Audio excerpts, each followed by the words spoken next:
Greetings. I'm Dr. Bahia Muhammad, Assistant Professor of Criminology at Howard University in the Department of Sociology and Criminology. I'm excited that we have made it to day 2 of this amazing conference. And today we're going to engage in a dialogue with the research team about best practices for conducting research with children of incarcerated parents. This particular presentation is very near and dear to my heart because I think it is very important that researchers and practitioners think about not only the ways that they approach populations of individuals that are directly impacted, but how they engage in dialogue, specifically in conducting interviews. This particular presentation we entitled, Put Some Respect on Their Names, and specifically looking at strategies for conducting research with children of incarcerated parents. When we sought out to collect data in this way, we started prior to COVID-19 in conducting face-to-face interviews. And immediately we thought about ways that we could be considerate of the population utilizing our previous research experience. So we did identify being able to have a box of tissues. And when you talk about incarceration, regardless of if the angle is positive or negative, these are stories that belong to individuals. And we wanted to make sure that we were considerate of individuals that may cry or individuals that may get emotional during the interview. We also had different things that we kind of talked about, but again, there were some things that came up that surprised us. And we want to be able to have a conversation amongst one another so that we can share this information with you. One of the things that we are hoping is that this will give you a guide as you think about future studies, future research, and future interviews that you may have with directly impacted populations. We're going to start by looking at the tab, the first tab, which states cultural differences, for example, fictive kin. And Dr. Gatewood, can you start us off with that particular one?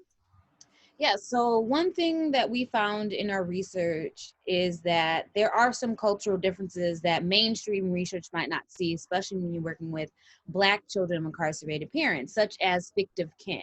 And so with the concept of fictive kin, it's the fact of there might be people within their lives that they consider their mom or dad or parent, which aren't their blood relatives. So the person that took care of them might be an uncle, it might be a cousin, it might be someone in the neighborhood, someone that won't traditionally won't be their mother or father, but they consider them their mother and father. So these people don't need to be discredited, right? They have have influence through fatherhood or motherhood towards these children of incarcerated parents. And so this is a very important thing when researching this population, that the mainstream definition might not match what most people and most children of incarcerated parents have experienced as their mother and father that is incarcerated. Mm-hmm. Yeah, I think it's very important. There was a book that came out that I was reminded of when you brought this up, which was very interesting, you know, in that interview where an individual talked about fictive kin in a way as though it was their father. And we talked about, as a research team, how to code that. And I think it's very important that, you know, future studies engage in dialogue in that way, because who are we as researchers to discredit who an individual defines as a parent? Right now, we know that gender is fluid. Individuals have the privilege of being able to identify as they see fit. And therefore, that means that we should also be updating our research methodology and the ways that we think about constructing our survey instruments and defining family, defining gender, defining race, and things of that sort.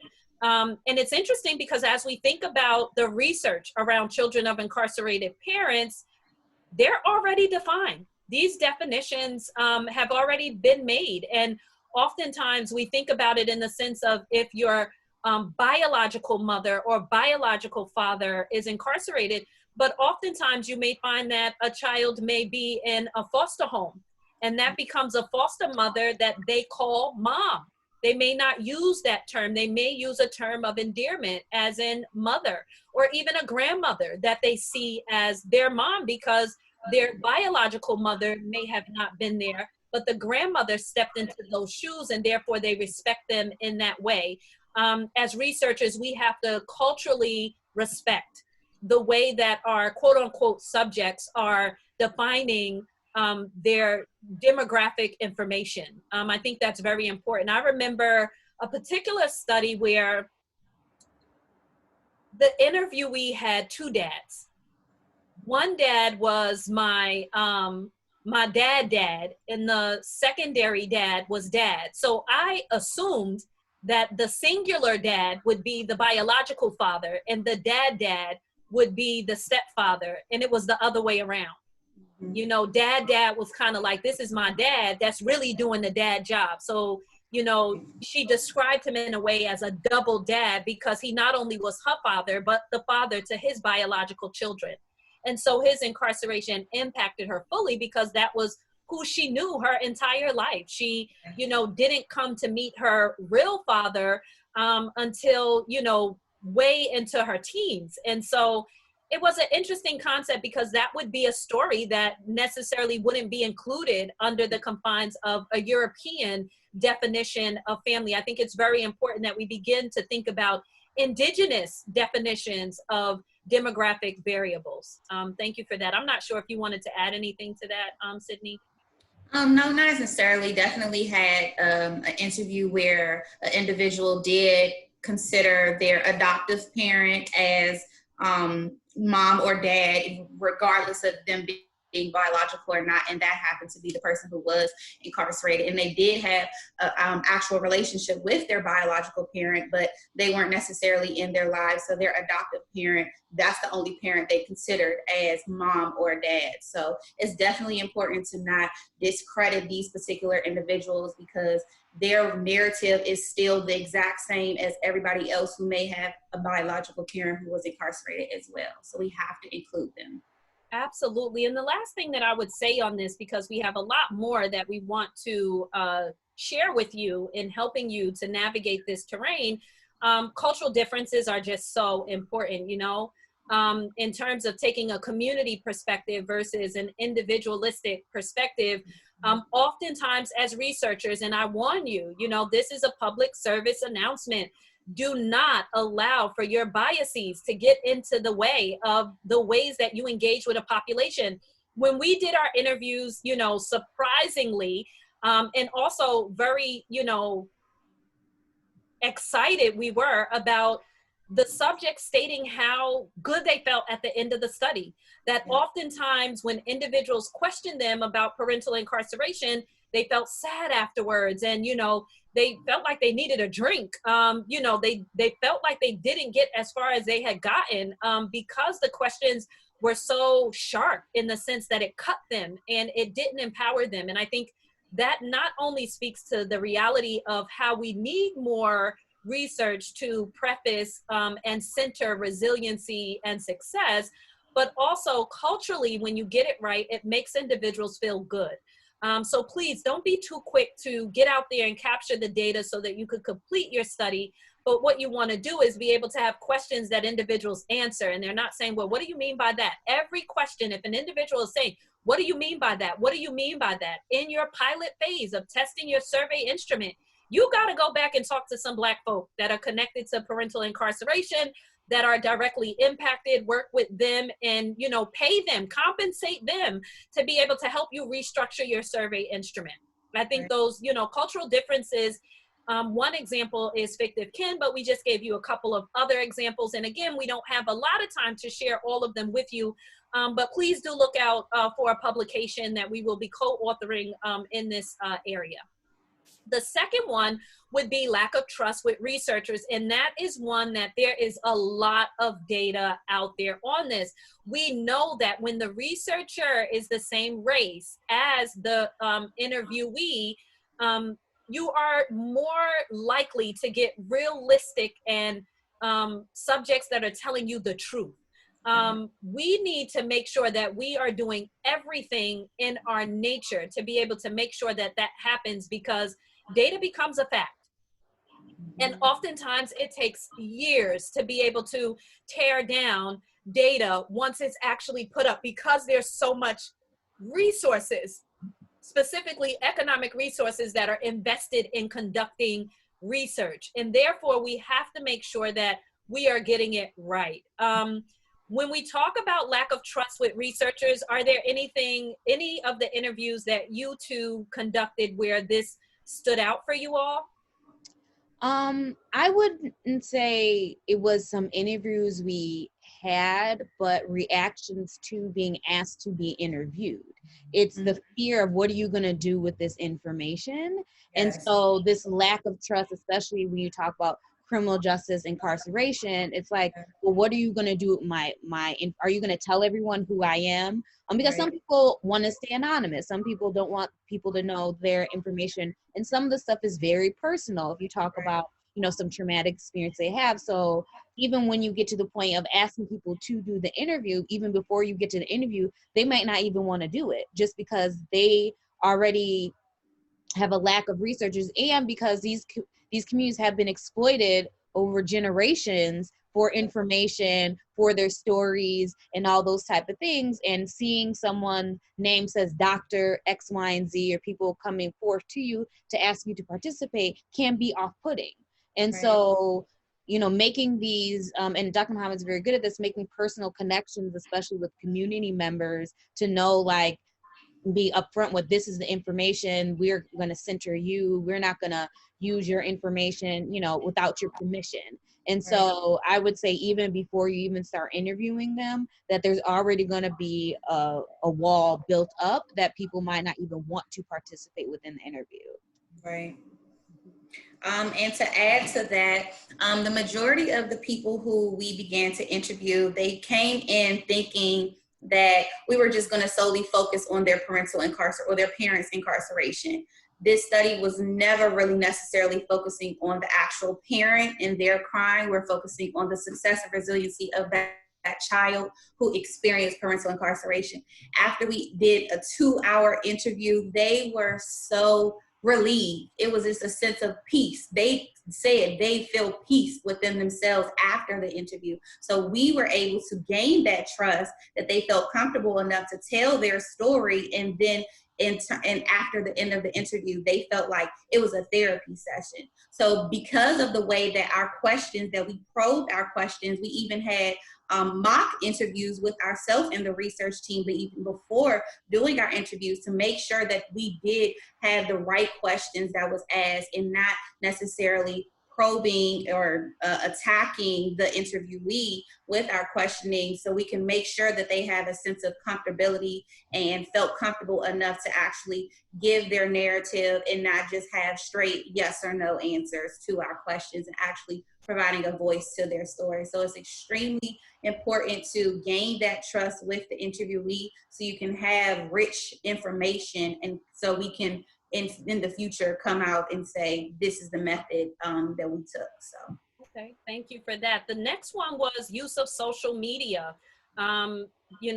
Clearly stating social media was definitely an asset as it related to this study.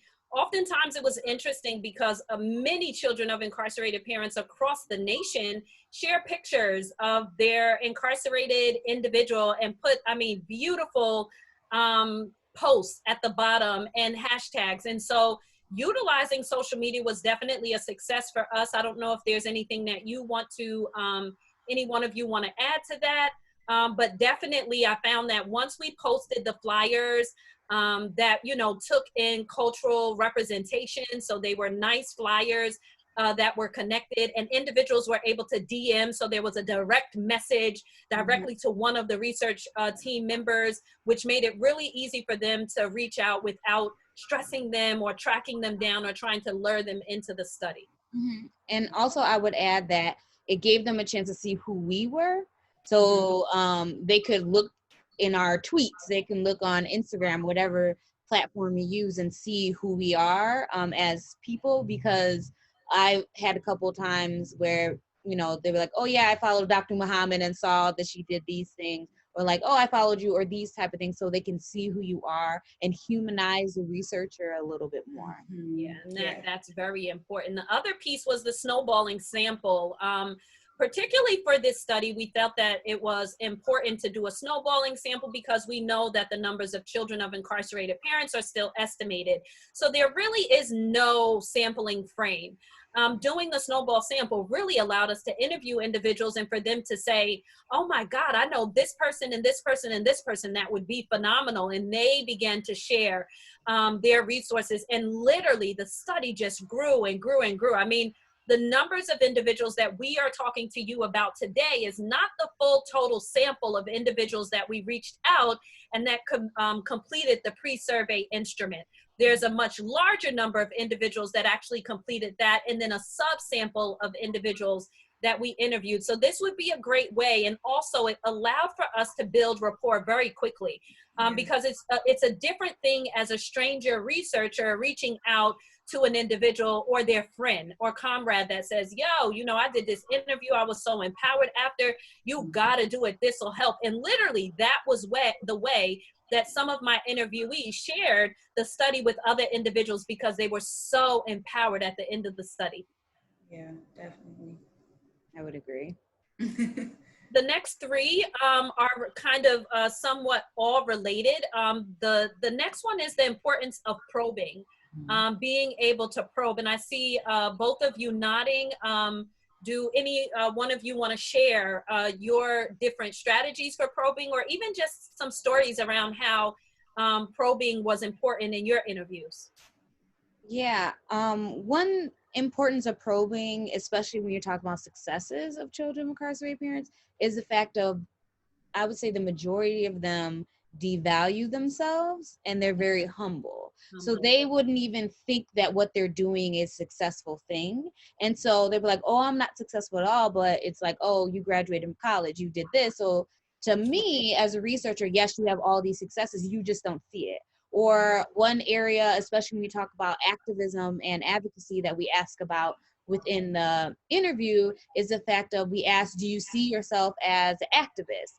And most of them say no, but they, you know, organizing things within their community, a part of this group, doing that, like going to protest, but they're like, oh, I'm not an activist. So the way that questions you're asking, you have to probe deeper because they might not even see it as what you're seeing.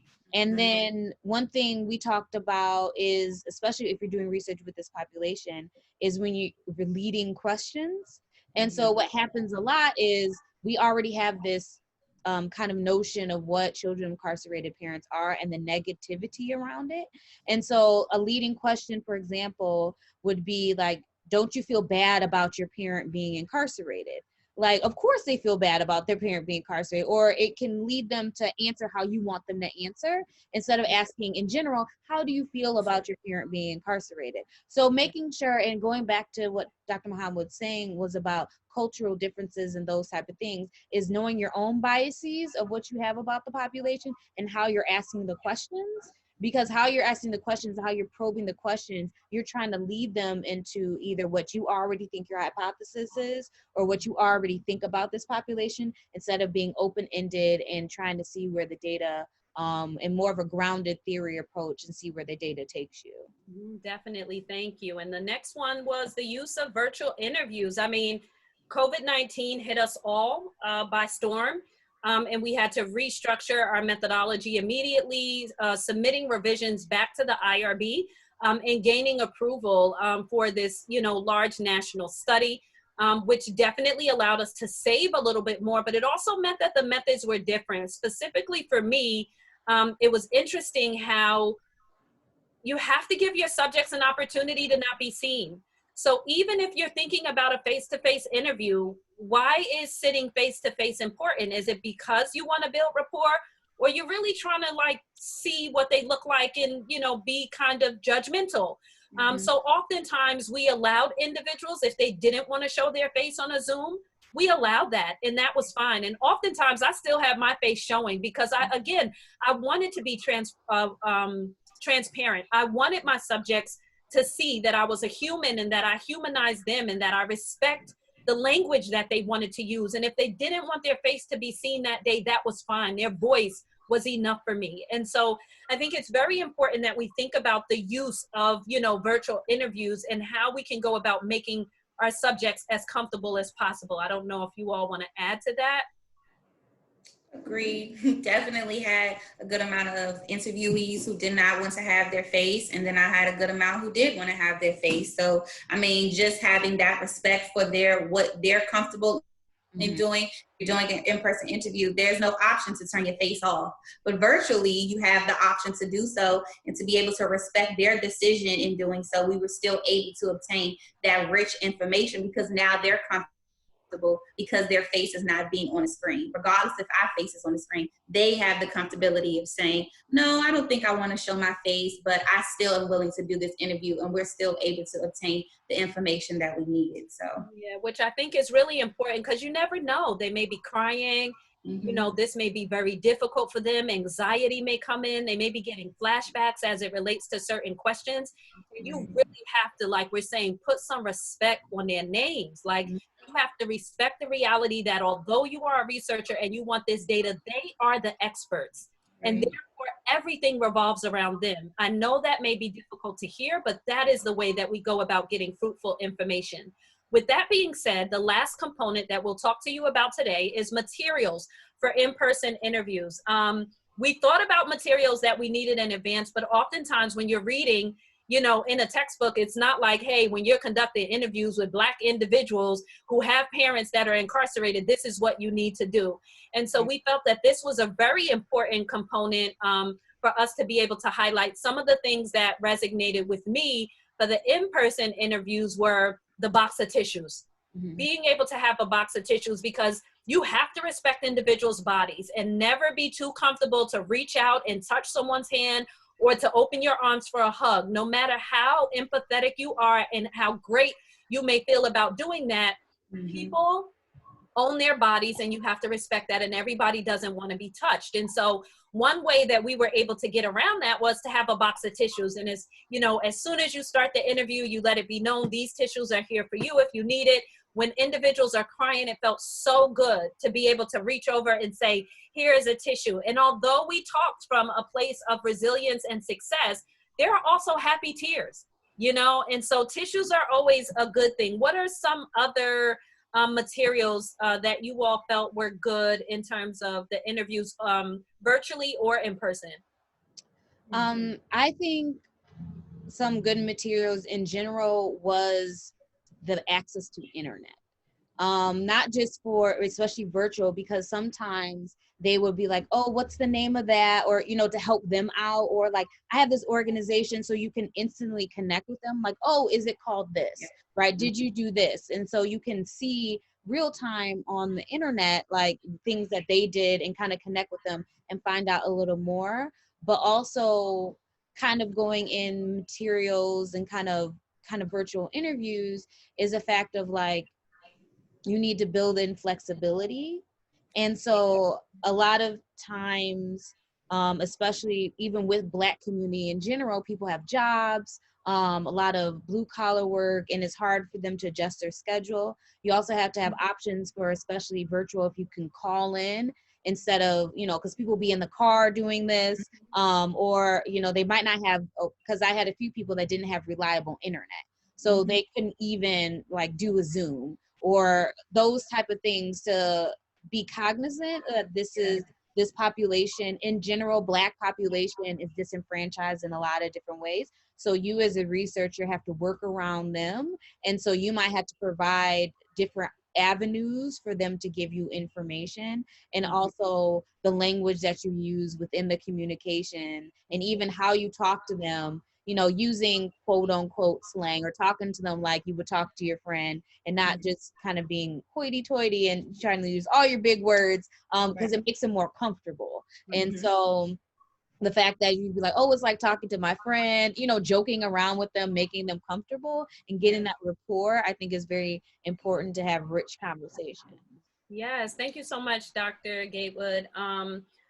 One of the things that I think is really important, and we'll end with that, we don't have the bullet there, but compensation. It is very important that interviewees be paid for their time. Oftentimes, the last thing that we think about on the budget is the compensation for those individuals who are providing the information. when in all actuality, that needs to be the first thing that you're thinking about. These are experts that we are speaking to, and that is why we are seeking them out. That is why we've received these large grants to conduct national studies, and therefore they should be compensated as such. I think it's very important when you're doing virtual interviews, and especially during COVID, send an e-gift card. They have e-gift cards to all different kinds of places. And think about the amount that you're giving. You know, if you are doing an interview for 2 hours, think about if your budget allows it to give anywhere between $75 and $100. Think about how much your time is worth as an expert, and their time is worth almost double that, because not only are they experts from reading books and they've lived the experience. Right. And I could go on and on about it, but we will definitely end there. Please look out for a future publication in that area, and definitely pay attention to the next couple of sessions that are going to be happening immediately after this, because we're going to talk more about accountability and really looking at our research subjects that are directly impacted as the experts that they are. Thank you so much for your care. And if you're interested in finding out further information about this, please send me an email. I do consulting in this area. Thank you. Thank you. Thank you.